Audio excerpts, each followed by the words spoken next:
अपने घोंसले से मत निकला कर, लेकिन तू है कि मानती ही नहीं। जादूगरनी, ये देखो मेरे पैरों में छाले पड़ गए हैं। मेरे मम्मी पापा मुझसे बिल्कुल भी प्यार नहीं करते। जैसे ही भूरी सैंडल को पहनती है वो खूबसूरत हो जाती है। बहुत समय पहले की बात है, चंपकवन जंगल में भूरी नाम की चिड़िया रहा करती थी। उसके माँ बाप उससे बहुत नफरत किया करते थे क्योंकि वो काली थी। एक सुबह, भूरी तू मेरे सामने सुबह सुबह मत आया कर, बिल्कुल चुड़ैल लगती है। कम वक्त पूरा दिन मेरा खराब कर देती है। माँ, मुझे जोरों की भूख लगी है, इसलिए मैं किचन में आई हूँ। चल भाग यहाँ से अपने घोंसले में। जिस खाने पर तेरी नजर जाएगी वो सब राख हो जाएगा। जब सभी लोग खा लेंगे तब मैं तुझे बुला लूंगी। माँ, तुम मुझे इतना डांटती रहती हो और पिंकी को तो बहुत प्यार करती हो। खबरदार, जो तूने पिंकी से अपनी बराबरी की तो उसका रंग देख गुलाब जैसा गुलाबी है और तू तो बिल्कुल कोयले जैसी काली है। तुझे देखते ही मुझे उल्टियाँ आने लगती हैं। अपनी माँ की कड़वी बातें सुनकर भूरी रोती रोती अपने घोंसले में चली जाती है। जब सभी परिवार के पक्षी खाना खा लेते हैं तब उसकी माँ उसे बुलाती है। अरे करमजली, आकर खा ले और उसके बाद सारे बर्तन धो देना। ठीक है माँ। जब भूरी खाना खाने आती है, ये क्या माँ, ये तो सूखी रोटी है, इसके साथ तो सब्जी भी नहीं है। यही बचा है खाने को, तुझे खाना है तो खा, नहीं तो भूखी मर। इसी तरह भूरी सूखी रोटी खाती है। एक दिन भूरी के पिता जंगल में काम पर जा रहे होते हैं। तब भूरी आकर अपने पिता से कहती है, पापा मेरी सैंडल टूट गई है, मेरे लिए नई सैंडल ला दो ना। अरे भाग्यवान, कहाँ हो तुम? जल्दी हटाओ इस काली लड़की को मेरे आंखों के सामने से। सुबह सुबह इसका चेहरा देख लिया, अब पता नहीं मेरा आज का दिन कैसा गुजरेगा। अरे करमजली, तुझे कितनी बार कहा सुबह सुबह अपने घोंसले से मत निकला कर, लेकिन तू है कि मानती ही नहीं। मैं इतनी बुरी हूँ तो मैं ये घर छोड़कर चली जा रही हूँ। हाँ हाँ चली जा, तेरे चले जाने से यहाँ किसी को फर्क नहीं पड़ेगा, कम से कम तुझसे पीछा तो छूट जाएगा। माँ, मैं भी तुम्हारी बेटी हूँ, तुम इस तरह मेरे साथ क्यों बर्ताव कर रही हो? देखना, एक दिन तुम्हें इसी बेटी पर गर्व होगा। इतना कहकर भूरी घर छोड़कर चली जाती है। भूरी भटकती भटकती पास के एक जंगल में पहुंचती है। धूप के कारण उसके नंगे पैर में छाले पड़ जाते हैं। मेरे मम्मी पापा मुझसे बिल्कुल भी प्यार नहीं करते। अच्छा होता मैं मर ही जाती, अब मैं कभी भी अपने घर नहीं जाऊंगी। तभी उसी जंगल से एक जादूगरनी गुजरती है। जब वो भूरी को जंगल में अकेली देखती है तो वो उससे पूछती है, बेटी तुम इस घने जंगल में बैठी क्यों रो रही हो? मुझे बताओ तुम्हें क्या तकलीफ है, शायद मैं तुम्हारी मदद कर सकूं।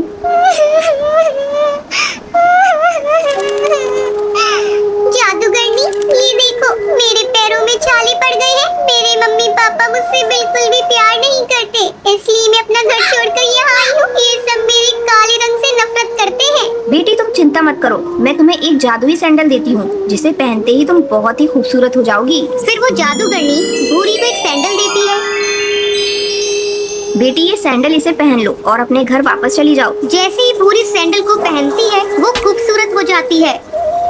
फिर वो अपने घर आती है। घर आने के बाद, अरे तुम कौन हो, किससे मिलना है तुम्हें? माँ, तुमने मुझे पहचाना नहीं, मैं भूरी हूँ। तू झूठ बोल रही है, तू तो भूरी हो ही नहीं सकती, भूरी तो बहुत काली है। माँ, ये देखो मेरी जादुई सैंडल मुझे जादूगरनी ने दी है, इसे पहनकर मैं सुंदर हो गई। फिर भूरी खुशी खुशी रहने लगती है। बंटी की बीवी टुनटुनी की हाइट काफी छोटी थी। वो इतनी नाटी थी, जंगल के पक्षी उसका कई बार मजाक बनाते थे। टुनटुनी, तेरे लिए तो मुझे किचन में टेबल रखना पड़ेगा। माँ जी, इतनी भी नाटी नहीं हूँ मैं, और हाँ हील्स पहनकर तो आपकी जितनी आ जाती हूँ। अरे तेरे पापा ने महंगी मोटर का लालच दे दिया, वरना तो मेरे बेटे के लिए ये लंबी लंबी चिड़ियों की लाइनें लगी थी। क्या बताऊँ तुझे, कटरीना फेल थी उनके सामने। पर माँ जी, आपका बेटा भी कौन सा हाइट में अभिषेक बच्चन है जो कटरीना मिल जाती। वैसे भी मेरी और इनकी जोड़ी तो राम सीता की जोड़ी है, राम सीता की। एक दिन सभी खाना खा रहे होते हैं। माँ, दाल बहुत अच्छी बनी है, जरा और देना। रुको जी, मैं लेकर आती हूँ, किचन में है, वैसे भी मैं खड़ी ही हूँ। ये सुनकर सास हंसने लगती है। तुम खड़ी हो या बैठी, एक ही बात है।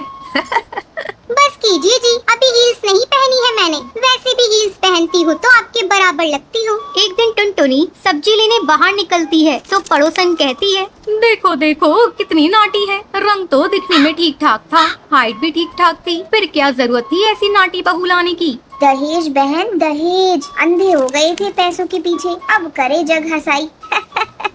दोनों की बात टुनटुनी सुन लेती है और उसे बहुत गुस्सा आ जाता है। आंटी जी एक बात बताओ, मेरे पापा के पास पैसे हैं, उनको अच्छी लड़की की तलाश थी, ये पसंद आए और शादी हो गई, इसमें मेरा क्या कसूर, ये जो आप लोग मुझे सुना रही हैं? अरे नहीं नहीं टुनटुनी, हम तो तेरी सास की बात कर रही थी, कितनी लालची औरत है। देखिए वो लालची नहीं है, पर उनके कुछ शौक है जो वो अपने बेटे से पूरा करवाना चाहती है, और देखा जाए तो उसमें उनकी गलती भी क्या है भला, और इन्होंने मुझसे शादी की है तो जरूर कुछ न कुछ अच्छा ही नजर आई ही होगी ना, और अब न मैं आपकी बहू हूँ और न ही आपके रिश्तेदारों को मुझसे मिलना है, फिर ये बात समझ नहीं आई कि आप इतना परेशान क्यों हो रही है। ये बोलकर टुनटुनी वहाँ से निकल जाती है। टुनटुनी चलो जल्दी से तैयार हो जाओ, हम लोगों को पार्टी में जाना है। टुनटुनी तैयार होकर पार्टी में जाती है, जहाँ बंटी का दोस्त उससे कहता है, अरे बंटी तू कितना लकी है यार, तेरी बीवी की हाइट इतनी कम है कि तुझे बच्चे की जरूरत ही नहीं, भाभी बच्चे ऐसी हैं। और बंटी अगर मेरी बीवी की हाइट इतनी कम हो तो मैं घर से बाहर निकलूं ही नहीं,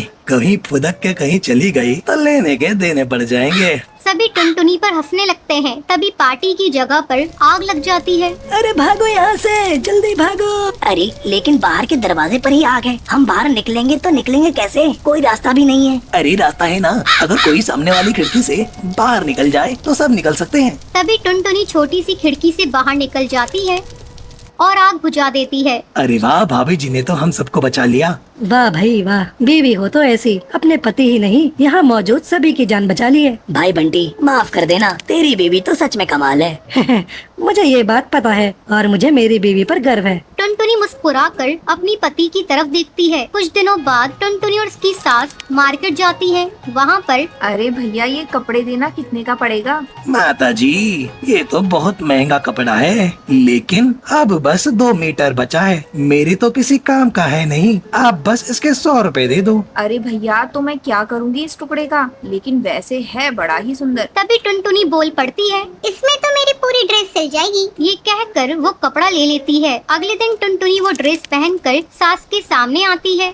अरे वाह टुनटुनी, ये ड्रेस तो काफी सुंदर लग रही है, बड़ी महंगी होगी ना? अरे कपड़ा तो मैंने ही पसंद किया था, बस पूरा नहीं था तो इसने ले लिया। सिर्फ 200 रुपए की ड्रेस है ये पूरी। देखो माँ जी, नाटी होने के भी कम फायदे नहीं है। जैसे तैसे दिन कट रहे थे। सास और पड़ोसियों का मजाक बनाने का सिलसिला चल ही रहा था। एक दिन मोहल्ले से बहुत जोर जोर से आवाज आती है, हाय रे मैं मर गई। अरे क्या हुआ?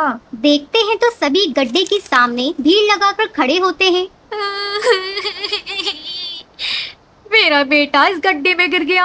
पड़ोसन जोर जोर से रोने लगती है। तभी वहाँ टुनटुनी आ जाती है। रोइए मत, मैं प्रिंस को लेकर आती हूँ। ये बोलकर नाटी सी पतली सी टुनटुनी चिड़िया गड्ढे में घुसकर बच्चे को बाहर ले आती है। तब क्या था, एक बार फिर टुनटुनी के लिए पूरा मोहल्ला तालियां बजाता है। मुझे माफ कर दो टुनटुनी, मैंने तुम्हारी हाइट का कितना मजाक बनाया था। कोई बात नहीं मासी, प्रिंस ठीक है, ये बहुत है। अब वो दिन आता है जब सास टुनटुनी की तारीफ करती है। वाह बहू वाह, तेरी तारीफें सुन सुनकर तो मैं बहुत खुश हो गई। आज तो तूने ये साबित कर दिया, समाज में परिंदे रंग रूप लंबाई ऊंचाई से नहीं बल्कि साहस और हौसले से काबिल कहलाता है। मुझे माफ कर देना बेटी।